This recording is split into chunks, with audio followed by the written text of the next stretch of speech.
Et si je vous disais que le changement, celui qu'on désire si fort, n'était pas vraiment une question de volonté, mais de science? C'est exactement ce qu'on va explorer ensemble. On va plonger dans la manière dont notre cerveau orchestre notre réalité et surtout, comment on peut apprendre à en devenir le chef d'orchestre. C'est la question, pas vrai? Celle qui pique un peu. Cette impression de faire un pas en avant et hop, deux en arrière. On met tout en place, on a des stratégies, des objectifs clairs. Et pourtant, on dirait qu'une force invisible nous freine, nous ramène à la case départ. C'est une expérience profondément humaine et, il faut bien le dire, c'est incroyablement frustrant. Cette sensation de tourner en rond, ça parle à beaucoup de monde. Choisir encore et toujours le même type de partenaire, repousser sans cesse les mêmes projets, avoir exactement la même réaction dans un conflit. Si ça résonne, ce n'est pas du tout un hasard, c'est un programme. Un programme qui se joue en boucle bien souvent sans même qu'on s'en rende compte. Et voilà, c'est là que tout bascule, c'est le grand changement de perspective. On a tellement tendance à se blâmer, à se dire qu'on manque de discipline. Mais la vérité, celle que les neurosciences nous montrent aujourd'hui, elle est beaucoup plus simple et bien plus bienveillante. Ce qui nous épuise, ce n'est pas notre volonté qui flanche, c'est la manière dont notre cerveau est câblé, par des années d'habitude.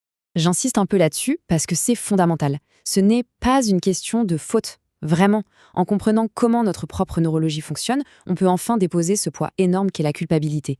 Et c'est là que tout peut commencer. Parce qu'en retirant le jugement, on ouvre la porte à la curiosité et donc au vrai changement. Alors, voici le concept clé, la base scientifique qui nous redonne tout l'espoir, la neuroplasticité. Qu'est-ce que ça veut dire concrètement? Que notre cerveau, ce n'est pas du béton, il n'est pas figé, il est malléable, un peu comme de la pâte à modeler. À chaque instant, il peut créer de nouvelles routes neuronales, en renforcer certaines et en laisser d'autres à l'abandon. Rien n'est permanent, tout peut être remodelé. Bon, alors comment ça marche cette fameuse science du changement? En fait, c'est à la fois très simple et hyper profond.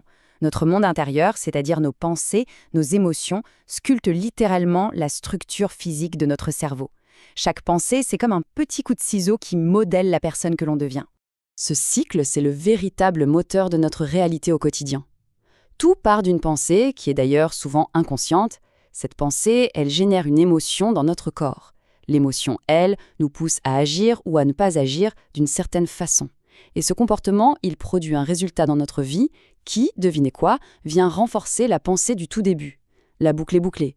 Et quand on la répète assez souvent, ça devient une véritable autoroute dans notre cerveau. Cette petite phrase, elle est toute simple. Elle vient d'un principe qu'on appelle la règle de Hebb en neurosciences. Et en fait, c'est la clé de tout. C'est ça qui explique comment nos habitudes s'inscrivent physiquement dans notre cerveau. Plus on active les mêmes neurones en même temps, plus leur connexion devient forte, rapide, automatique. C'est le mécanisme pur et simple de la création d'un programme. Ok, ça, c'est pour la théorie. Mais en pratique, on fait comment pour commencer à déconstruire ces autoroutes neuronales? Eh bien, la toute première étape, c'est de passer de l'ombre à la lumière. Il faut rendre visible ce programme automatique qui tourne en arrière-plan pour enfin pouvoir interagir avec lui. Voici un outil tout simple mais très puissant. En se posant ces 3 questions sur les déclencheurs, les émotions et les pensées qui se cachent derrière, on devient une sorte de détective de soi-même.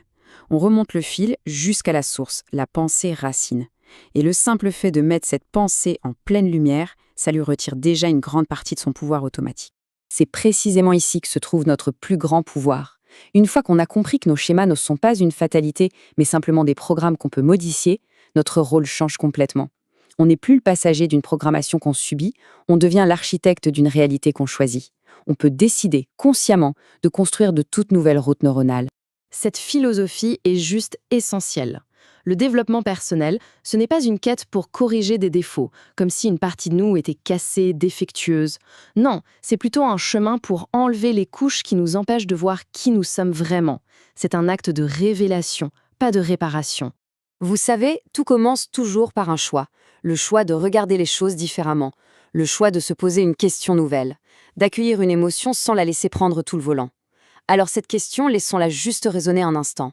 Et si maintenant, là, tout de suite, c'était le moment idéal pour choisir de construire un nouveau chemin? Merci beaucoup d'avoir suivi cette exploration. Si ces idées ont fait écho en vous, si l'envie de creuser ce chemin un peu plus en profondeur se fait sentir, vous trouverez ici toutes les infos pour aller plus loin. N'oubliez jamais que le plus grand potentiel de changement, il est déjà là, juste à l'intérieur.